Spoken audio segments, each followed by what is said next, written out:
इसे हम योगिनी एकादशी के नाम से जानते हैं। इस एकादशी के बारे में विस्तार पूर्वक एक कथा सुनाई थी।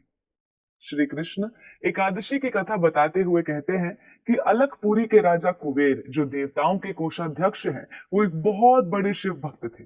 उनकी निष्ठा महादेव पर अटल थी और वो रोज एक निर्दिष्ट समय पर अपने आराध्य की पूजा किया करते थे।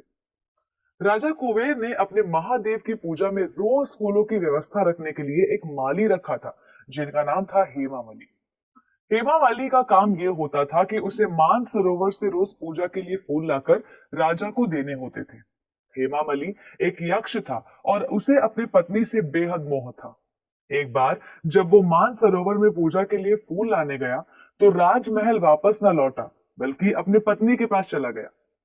जब राजा को पूजा के दौरान फूल नहीं मिले, तो वो अत्यंत क्रोधित हो गए। फिर जब राजा को पता चला कि हेमा माली अपने पत्नी के मोह में घर चला गया है और फूलों की व्यवस्था नहीं हुई है, तो राजा कुबेर ने हेमा माली को श्राप देते हुए कहा कि हे माली, मैंने तुम्हें शिव जी की पूजा के लिए फूल लाने भेजा था, पर क्योंकि तुम पूरी तरह से मोह में ग्रस्त हो चुके हो, इसलिए मैं तुम्हें मृत्यु लोक में जन्म लेने का श्राप देता हूँ। और ये भी अभिशाप देता हूं कि तुम्हें कुष्ठ रोग हो जाए और तुम अपनी पत्नी से दूर हो जाओ। ऐसा कहते ही हेमा मालिनी मृत्यु लोक में आ पहुंचा। कुष्ठ रोग से पीड़ित जंगलों में बिना कुछ खाए पिए हेमा माली कई दिनों तक भटकता रहा। पर क्योंकि हेमा माली भी एक बहुत बड़ा शिव भक्त था, इसलिए उसे अपने पूर्व घटित घटनाओं के बारे में सब कुछ याद था। एक दिन जंगल में थका और हारा यूं ही भटकता हुआ उसे मार्कंडेय ऋषि के दर्शन हुए। हेमा मालिनी ने ऋषि को साष्टांग प्रणाम किया और अपने हालत के बारे में बताते हुए कहा कि हे प्रभु, आप भगवान विष्णु के शुद्ध भक्त हैं, आप दया के सागर हैं। कृपया मुझे मेरे पीड़ा से मुक्ति प्रदान करें। मुझ पापी पर अपनी कृपा दृष्टि प्रदान कीजिए और मुझे बताइए कि मैं ऐसा क्या करूं कि मुझे इस पाप भरे जीवन से छुटकारा मिले।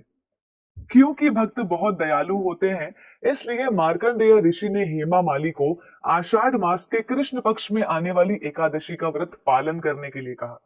हेमा माली ने पूरे मन से शुद्ध होकर एकादशी का व्रत रखा और अगले दिन द्वादशी को पारण के समय अपना व्रत खोला। और उसी वक्त उसे पुनः अपना सुंदर यक्ष का शरीर प्राप्त हो गया और वो अपने घर को अपनी पत्नी के पास खुशी खुशी जाकर रहने लगा।